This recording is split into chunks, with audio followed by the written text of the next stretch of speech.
Prepare deoxygenated water by adding anhydrous sodium sulfite powder to tap water. Stir thoroughly with a stirring rod until completely dissolved. Place the dissolved oxygen sensor into the deoxygenated water. Let it sit for 10 minutes.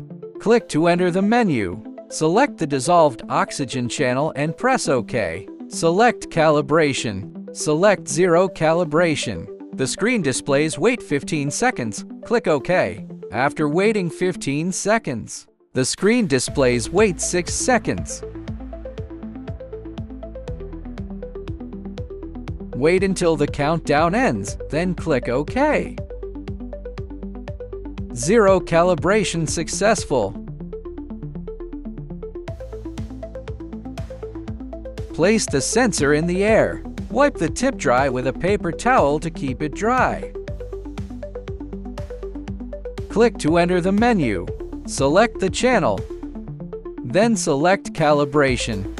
Select Auto Air Calibration and press OK. The screen displays wait 15 seconds. Wait until the reading stabilizes, then press OK.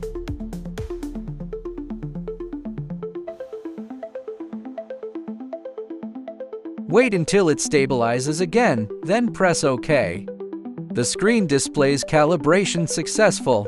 After calibration, return to the main menu. Compare the readings with the dissolved oxygen temp reference table.